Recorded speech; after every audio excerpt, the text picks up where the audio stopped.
ঈমান যেই জায়গায় আল্লাহ ফিট করে দেয় এই জায়গাটার নামও কলব। এই মাসের শেষ দশক সবচেয়ে গুরুত্বপূর্ণ রমজান মাস। রমজান মাসের মধ্যে আবার সবচেয়ে গুরুত্বপূর্ণ হলো শেষ দশক। শেষ দশকের মধ্যে গুরুত্বপূর্ণ একটা রাত লাইলাতুল কদর, কদরের রাত।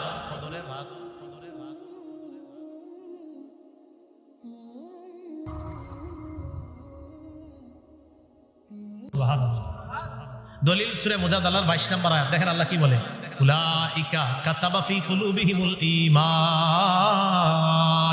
তাদের অন্তরের মধ্যে আল্লাহ ঈমান লিপিবদ্ধ করে দিয়েছেন। অন্তরে আল্লাহ ঈমান লিপিবদ্ধ করে দিয়েছেন, কলবের মধ্যে আল্লাহ ঈমান লিপিবদ্ধ করে দিয়েছেন।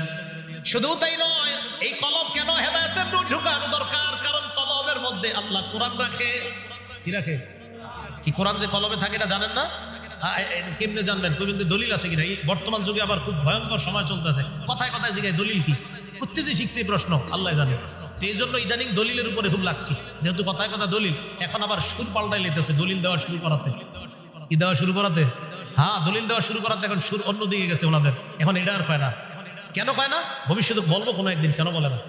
তো দলিল দেওয়া শুরু করার পরে আলহামদুলিল্লাহ এখন আর এটা বলে না। এরকম দলিল আমি শুধু দিই না, আমাদের হাজার হাজার এমন ছাত্র আছে দলিল দেওয়ার মতো, আসে না। যখন আসা শুরু হবে তখন তো দলিলের বন্যা বয়ে যাবে। এই জন্য আপনারা বুঝবেন না, এদেরকে আনা হয় না, এখন আসে না। আসবে যখন দলিলের বন্যা বসবে, তখন বুঝবেন কি যে খালি আরেকজনকে বলেন 20 বছর বেটায় একটা আমল করে, আর আপনি হঠাৎ করতে একদিন বাংলা বই একটা বইরা এসে বলতেছেন আপনার ইবাদতে ভুল আছে। হ্যাঁ, উনি গোড়ার বাস কাটছে 16 বছর মাদ্রাসায়। রাসূল আকরাম সাল্লাল্লাহু আলাইহি ওয়াসাল্লাম ওরা সাহাবাদেরকে তৈরি করছেন। আস্তে আস্তে তো যাই বলতেছিলাম দলিল চায়, যে কোরআন যে দিলের মধ্যে রাখে। সূরা বাকারাতে আল্লাহ বলেন, ইহুদি খ্রিস্টানরা, ইহুদিরা বিশেষ করে বলে, মান কানা আদুওয়াল লিজিবরিলা, নবী আপনি বলেন যারা বলে জিবরিল হলো তাদের শত্রু, ফাইন্নাহু নাযালাহু আলা কলবিকা, আপনি বলেন জিবরিল আমিন আল্লাহর হুকুমে, ফাইন্নাহু নাযালাহু আলা কলবিকা বিইজনিল্লাহ, আল্লাহর হুকুমে জিবরিল আমিন কোরআনটা আপনার কলবের মধ্যে রেখে দেয়। তাহলে কোরআন কোথায় রাখে? কোরআন কোথায় রাখে? হেদায়েত কোথায় রাখে? এই জন্য হেদায়েতের নূর দ্বারা কলব সাফ করা, যেন এখানে কোরআন থাকে, এখানে ঈমান থাকে। বুঝাইতে চাইলাম হেদায়েতের জায়গা কলব। তাই আল্লাহর কাছে যখন দোয়া করব, এইভাবে দোয়া করা, আল্লাহ আপনি এমন রহমত দান করেন যে রহমতের মাধ্যমে আমার কলবকে আপনি হেদায়েত দান করেন। এখন কলবের মধ্যে যদি হেদায়েত ঢুইকা যায়, লাভ কি? এটার লাভ হলো হিংসা, বিদ্বেষ, অহংকার সহ যত রোগ আছে এই রোগগুলো বের হয়ে যাবে, কলবে যদি হেদায়েতের আলো স্থান পেয়ে যায়। কদরের রাত্রির ব্যাপারে রাসূল সাল্লাল্লাহু আলাইহি সাল্লাম বলেন, সহিহ বুখারীর 35 নম্বর হাদিস, قال رسول الله صلى الله عليه وسلم من يقم ليلة القدر إيمانا واحتسابا غفر له ما تقدم من ذنبه, কোন ব্যক্তি যদি ঈমানের সাথে এবং সওয়াবের আশায় লাইলাতুল কদরে নামাজ পড়ে, জাগ্রত থাকে, ইবাদতে কাটায়, তার আগের গুনাহগুলো মাফ করে দেওয়া হয়। লাইলাতুল কদর খায়রুম মিন আলফি শাহর, 1000 মাসের চাইতে একটা রাত বেশি উত্তম। তো একটা রাত, এই এক রাতের দাম 1000 মাসের চাইতে বেশি। কেমন 1000 মাস? যেই 1000 মাসে লাইলাতুল কদর নাই। বুঝেন নাই? লাইলাতুল কদর 1000 মাসের চাইতে উত্তম। কেমন 1000 মাস? যেই 1000 মাসে লাইলাতুল কদর নাই। থাকলে আবার কি হবে? থাকলে তো আবার ওইটা আবার আলাদা মর্যাদা হয়ে যাবে। তাহলে লাইলাতুল কদরহীন 1000 মাসের চাইতে লাইলাতুল কদরের শুধু এক রাত আল্লাহর কাছে আরো বেশি দাম। রমজান মাস যখন আসতো, এটা রমজান মাস সহ হয় 12 মাস, পুরা 12 মাসে রসুল শ্রেষ্ঠ দানশীল। 11 মাস কেন বললাম? যে 11 মাসে তো রসুল দান করতেনি, 11 মাসও শ্রেষ্ঠ। রমজান আসলে রাসূলুল্লাহ সাল্লাল্লাহু আলাইহি সাল্লাম দান করার মাত্রা আরো বাড়িয়ে দিতেন, আরো বেশি পরিমাণ দান করতেন। তাহলে অন্যান্য সময় রসুল দান করতেন, রমজান আসলে রসুলের দানের মাত্রা আরো বেড়ে যাইত। এখান থেকে বোঝা যায় রমজান ছাড়া আমরা যে আমলগুলা করতাম, ইবাদতগুলা করতাম, এই ইবাদত রমজানে আমাদের বাড়িয়ে দেওয়া দরকার। আল্লাহ তৌফিক দান করেন। এই হাদিসে আসছে জিবরিল আমিনের সাথে রাসূল সাল্লাল্লাহু আলাইহি সাল্লাম কোরআন দাউর করতেন, কোরআন শোনাইতেন। হাদিস থেকে দুটি বিষয়ের গুরুত্ব পাইলাম আমরা। এক নাম্বার, রমজানে রসুল বেশি দান করতেন। দ্বিতীয়ত, রসুল অন্যান্য সময় তো কোরআন পড়তেন, রমজানে কোরআন পড়া বা অন্যরা যেন পড়ে এই ব্যাপারে খুব বেশি পরিমাণ উৎসাহ দিতেন রসুল। এই জন্য এই রমজানের এখনো বাকি আছে প্রায় 14 দিন। আমাদের যাদের এখনো কোরআন পড়াটা শুদ্ধ হয় নাই, অন্তত রমজান মাসের বাকি সময়টা আমরা আলেম ওলামাদেরকে পায়ে ধরে হলেও বিশুদ্ধ উচ্চারণে যেন আমরা কোরআন পড়াটা শিখে নিতে পারি, চেষ্টা করা। আল্লাহ তৌফিক দান করেন। রাসূলুল্লাহ সাল্লাল্লাহু আলাইহি সাল্লাম বলেন, মান ক্বারাআ হারফাম মিন কিতাবিল্লাহ ফালাহু বিহি হাসানা ওয়াল হাসানাতু বিআশরি আমসালিহা লা আকুলু আলিফ লাম মিম হারফুন ওয়ালাকিন আলিফুন হারফুন ওয়া লামুন হারফুন ওয়া মিমুন হারফুন। রাসূলুল্লাহ সাল্লাল্লাহু আলাইহি সাল্লাম বলেন, কোরআনের একটা অক্ষর যদি কেউ তেলাওয়াত করে পড়ে, তার আমলনামায় 10টা নেকি লিপিবদ্ধ করা হয়। নবীজি বলেন, আলিফ লাম মিম এই পুরাটা একটা অক্ষর, আমি এটা বলছি না। নবীজি বলেন, পুরাটা একটা অক্ষর, এটা আমি বলছি না। ওয়ালাকিন আলিফুন হারফুন ওয়া লামুন হারফুন ওয়া মিমুন হারফুন। কিন্তু আলিফ একটা অক্ষর, লাম একটা অক্ষর, মিম একটা অক্ষর। রাসূলুল্লাহ সাল্লাল্লাহু আলাইহি সাল্লাম বুঝাইতে চান, কেউ যদি আলিফ লাম মিম উচ্চারণ করে, আল্লাহ পাক রব্বুল আলামিন তার আমলনামায় 30টা নেকি লিপিবদ্ধ করে দেন। এখন যাদের পড়া বিশুদ্ধ না, অশুদ্ধ আছে যাদের পড়া, আপনারা রমজান মাসে অন্তত 5টা সূরা বিশুদ্ধভাবে শিখেন। সূরা ফাতিহা সহ 5টা। কেন? জোহরের আগে আজকে সুন্নত আমরা 4 রাকাত পড়লাম। 4 রাকাত সুন্নতে সূরা ফাতিহার সাথে আরেকটা সূরা মিলাইতে হয় প্রত্যেক রাকাতে। তার মানে 4টা সূরা আমাদের মুখস্থ থাকা, আর সূরা ফাতিহা এগুলো 5টা। তো 5টা সূরা অন্তত বিশুদ্ধভাবে শিখা চেষ্টা করা। হামজা লাম জবর আল, হামিম জবর হাম, দাল পেশ দু, আল হামদু। এই যে আপনি আলহামদু শিখলেন, উচ্চারণ করলেন, দেখেন আপনি হামজা লাম জবর আল, হামিম জবর হাম, দাল পেশ দু, আলহামদু 5টা অক্ষর। এই 5টা অক্ষর আপনি শিখলেন, পড়লেন, আপনার আমলনামায় 50টা সওয়াব লিপিবদ্ধ হয়ে যায়। তো বলছিলাম, অন্যান্য সময় যে ইবাদতগুলো আমরা করতাম, রমজানে ওগুলা করব, কম করব না আরো বেশি করব। এর মধ্যে একটা ছিল দান করা। আল্লাহ পাক রব্বুল আলামিন বলেন, মাসালুল লাযীনা ইউনফিকুনা আমওয়ালাহুম ফি সাবিলিল্লাহ কামাসালি হাববাতিন আমবাতাত সাবআ সানাবিলা ফি কুল্লি সুমবুলাতিন মিআতু হাব্বা ওয়াল্লাহু ইউদাঈফু লিমান ইয়াশাউ ওয়াল্লাহু ওয়াসিউন আলীম। সূরা বাকারা 261 নম্বর আয়াতে আল্লাহ বলেন, যারা দান করে তাদের দৃষ্টান্ত কেমন? তাদের দানের দৃষ্টান্ত একটা দানার মতো। বলেন কিসের মতো? এই দানাটা আমরা জমিনের মধ্যে রোপণ করলাম। রোপণ করার পর আমবাতাত সাবআ সানাবিলা, এই দানা থেকে গাছ হইছে। গাছ থেকে 7টা শীষ। কয়টা শীষ? 7টা। দানা লাগাইলাম কয়টা? শীষ হইল কয়টা? আল্লাহ বলেন, ফি কুল্লি সুমবুলাতিন মিআতু হাব্বা, প্রতিটি শীষের মধ্যে আবার 100টি দানা। দানা লাগাইলাম কয়টি? একটির মধ্যে শীষ হইল কয়টা? এই 7টি শীষের প্রত্যেকটা শীষে দানা কয়টা? 100টা দানা যদি প্রতি শীষে হয়, তাহলে 7টা শীষে কয়শো দানা? 1 টাকা দান করবেন, 700 সওয়াব পেয়ে যাবেন। এটা তো আল্লাহ 700 বললেন, পরে কি বলে দেখেন, আল্লাহু ইউদাঈফু লিমান ইয়াশা।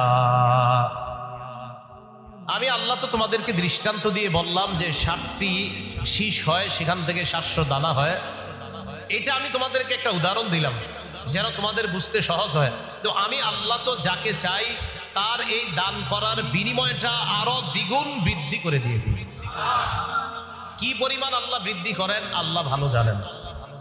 তাহলে 700 নাকি আরো বেশি দেন? আল্লাহ আরো বেশি দেন। এই জন্য দান করা অন্য মাসেও করতাম, রমজানে বেশি করব।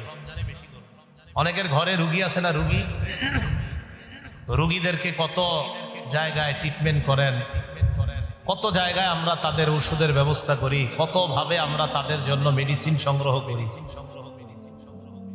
রাসূলুল্লাহ সাল্লাল্লাহু আলাইহি সাল্লাম এক হাদিসে বলেন, দাউ মারদাকুম বিসসাদাকাত, তোমরা তোমাদের মধ্যে যারা অসুস্থ, এই অসুস্থ মানুষগুলাকে সৎকার মাধ্যমে ট্রিটমেন্ট করো, আরোগ্য করার চেষ্টা করো। আপনার আম্মা অসুস্থ দীর্ঘদিন যাবত, প্রতিদিন আপনি এই মায়ের শরীর যেন ভালো হয়ে যায় এই নিয়তে যা সামর্থ্য আছে ওই পরিমাণ আপনি সৎকা করেন। কারণ নবীজি বলেছেন সৎকার মাধ্যমে তোমাদের যে অসুস্থ মানুষগুলো আছে তাদেরকে তোমরা সুস্থ করার চেষ্টা করো সৎকার মাধ্যমে, তাহলে সৎকাটা ঔষধ হিসাবে কাজ করে, এটা নবীজি বললেন। সৎকা কি হিসাবে কাজ করে? ঔষধ হিসাবে কাজ করে। কিয়ামতের ময়দানে আমি আপনি আমরা যারা আল্লাহ মানে তারাও যাবে, যারা আল্লাহ মানে না তারাও যাবে। যারা আল্লাহ মানে তারা তো কিয়ামতের মাঠে যাবেই, উপস্থিত হবে। যারা কিয়ামতের মাঠ বিশ্বাস করে না, যারা আল্লাহরে বিশ্বাস করে না, তারাও সেখানে যাবে। সহিহ বুখারীর বর্ণনা ৭৫১২, রাসূলুল্লাহ সাল্লাল্লাহু আলাইহি সাল্লাম বলেন, মা মিনকুম আহাদুন ইল্লা সায়ুকাল্লিমুহু রাব্বুহু লাইসা বাইনাহু ওয়া বাইনাহু তুরজুমান। নবী বলেন, কিয়ামতের ময়দানে তোমাদের মধ্যে প্রত্যেকের সাথে আল্লাহ কথা বলবেন, তাদের মাঝে কথা বলার সময় আল্লাহ আর ওই বান্দার মাঝে কোনো দুভাষী থাকবে না। আল্লাহ আরবি ভাষায় কথা বলবেন। কি ভাষায়? আমরা যারা বাঙালি আমরাও আরবি ভাষায় জবাব দিব। এই জন্য আসলে এখান থেকে বোঝা যায় দুনিয়াতে আরবি ভাষা শিক্ষা করার আলাদা একটা গুরুত্ব আছে, ঠিক না? কবর আরবি না বাংলা, দাফন আরবি না বাংলা, কাফন আরবি না বাংলা, মুনকার নাকির আরবি না বাংলা, সুয়াল জবাব আরবি না বাংলা, মার রব্বুকা আরবি না বাংলা, আমা দিনুকা আরবি না বাংলা, আমার নবিয়ুক আরবি না বাংলা, সবই তো পারেন আপনারা। এই জন্য আরবি ভাষা সব জায়গায় আমাদের কাজে লাগে, খালি আমরা দাবি করি শিখি না, কিন্তু শিখা দরকার। তো যাই হোক, যারা আরবিতে দুনিয়াতে কথা বলতে পারি না আমরা যারা, তারাও কবরে আরবিতে কথা বলতে পারবো ইনশাআল্লাহ। তো কিয়ামতের ময়দানে আল্লাহর সাথে কথা হবে। তো ওই ব্যক্তি কি করবে? ফায়ানজুরু মা আইমানা মিনহু, ওই ব্যক্তি তার ডানে তাকাবে। ফায়ানজুরু আইমানা মিনহু, তার ডানে তাকাবে। ফালা ইয়ারা ইল্লা মা কদ্দামা মিন আমালি, ডানে তাকানোর পর ওই ব্যক্তি দুনিয়াতে থাকতে যে আমলনামাগুলা পাঠিয়েছে ওই আমলনামাগুলা তার ডান পাশে দেখতে পাবে। নবী বলেন ওয়ানজুরু আশআমা মিনহু, এর পর বাম পাশে তাকাবে। ফালা ইয়ারা ইল্লা মা কদ্দামা মিন আমালিহি, বাম পাশে তাকিয়ে ওই ব্যক্তি তাই দেখতে পাবে যা দুনিয়ার মধ্যে থাকতে কবরে আগে পাঠিয়েছে, এই জিনিসগুলা দেখতে পাবে। আগে এই জায়গাটা বুঝেন, হাদিসের মধ্যে আসছে ডানে তাকাবে বামে তাকাবে, সে তাই দেখবে যা দুনিয়াতে থাকতে আগে পাঠিয়েছে, দুনিয়াতে থাকতে আগে। তো আমি আপনি দুনিয়াতে থাকতেই কিন্তু পাঠাতে হবে। এই জন্য আল্লাহ পাক রব্বুল আলামিন বলেন, ওয়ালতানজুর নাফসুম মা কদ্দামাত লিগাদ, মানুষ যেন চিন্তা করে সে আগামীকালের জন্য কি পাঠিয়েছে, এটা যেন সে চিন্তা করে। আমি আপনি আল্লাহর কাছে যে যাব, যাওয়ার পর সেখানে কিন্তু আমরা সব উপস্থিত পেয়ে যাব। ইয়াউমা তাজিদু কুল্লু নাফসিম মা আমিলাত মিন খাইরিন মুহদারা, আমি আপনি যত ভালো কাজ করছি সব আমরা সেখানে পাবো। ওয়া মা আমিলাত মিন সু, যত খারাপ কাজ করছি এগুলো আমরা সেখানে পাবো। তাহলে ভালো কাজ যা আগে পাঠিয়েছি এগুলাও দেখতে পাবো, খারাপ কাজ যা পাঠিয়েছি এগুলো আমরা সেখানে দেখবো। তো বান্দা ডান পাশে তাকাবে, দেখবে তার আমল নামা যা আগে পাঠাইছে। বাম পাশে তাকাবে, দেখবে আমল নামা সে আগে যা পাঠিয়েছে। এরপরে নবীজি বলেন, ওয়ানজুরু বাইনা ইয়াদাই ফালা ইয়ারা ইল্লা নার তিলকা ওয়াজহি, সামনে তাকাবে, তাকানোর পর জাহান্নাম ছাড়া আর কিছুই দেখতে পাবে না। কি দেখবে? জাহান্নাম। ডানে দেখবে আমলনামা, বামে দেখবে আমলনামা, সামনে দেখবে জাহান্নাম। জাহান্নাম যখন দেখবে, নবীজি বলেন, ইত্তাকুন নার ওয়ালাউ বিশিক্কি তামরা, আমার উম্মত ডানে তাকাইলে দেখবা আমলনামা, বামে তাকাইলে দেখবা আমলনামা, সামনে তাকাইলে দেখবা জাহান্নাম। এই জাহান্নামের আগুন থেকে বাঁচার চেষ্টা করো, যদিও একটা খেজুরের টুকরা দিয়েও হয়।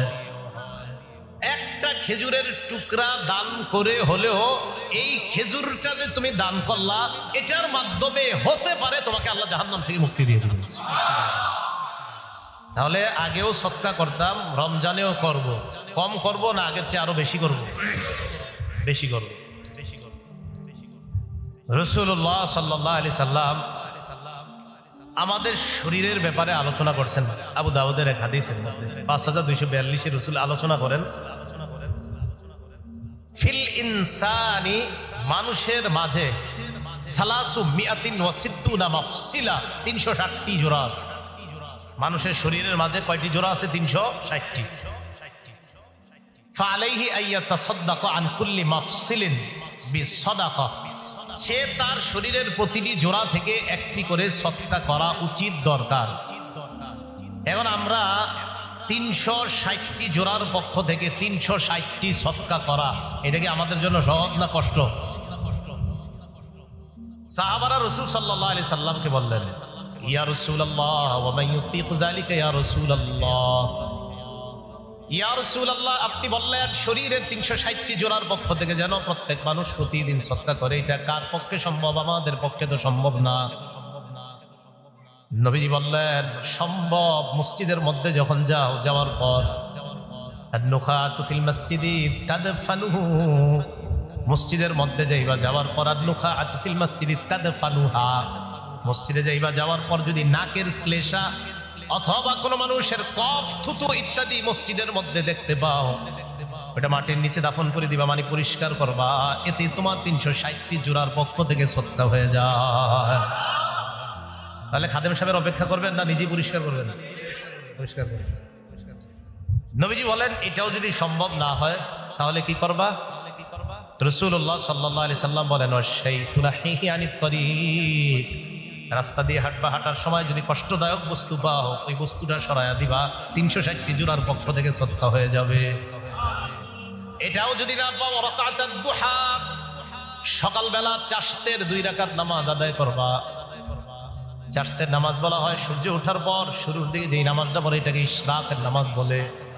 সূর্য উঠলো সকালে, ওঠার পর প্রথম দিকে যে নামাজটা, এটা ইশরাকের নামাজ। একটু উপরে ওঠার পর যে নামাজ পড়বেন, এটাকে বলা হয় চাশতের নামাজ। এই চাশতের 2 রাকাত নামাজ যে পড়বে, 360টি জোড়ার পক্ষ থেকে সদকা হয়ে যাবে। তাহলে সদকার আরেকটা সিস্টেম আমরা জানলাম, পদ্ধতি জানলাম। তাহলে এবার আপনারা বলেন তো, রোগী অসুস্থতা থেকে সুস্থ হওয়ার একটা ঔষধের নাম রাসূল বলেছেন কি? সদকা।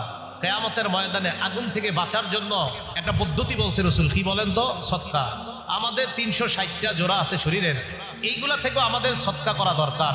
তো যেহেতু আমরা 2-4 টাকা সদকা করলে এতগুলা জোড়ার সদকা আদায় হবে না, তো রাসূল সিস্টেম শিখাইয়া দিছে, মসজিদ থেকে কষ্টদায়ক বস্তু সরাইবা, নাকের শ্লেষা, ময়লা ইত্যাদি সরাবা, রাস্তা থেকে কষ্টদায়ক বস্তু সরিয়ে দিবা, সকালবেলা 2 রাকাত চাশতের নামাজ পড়বা, এগুলা তোমাদের শরীরের 360টি জোড়ার পক্ষ থেকে সদকা হয়ে যাবে। আল্লাহ আমল করার তৌফিক দান করেন।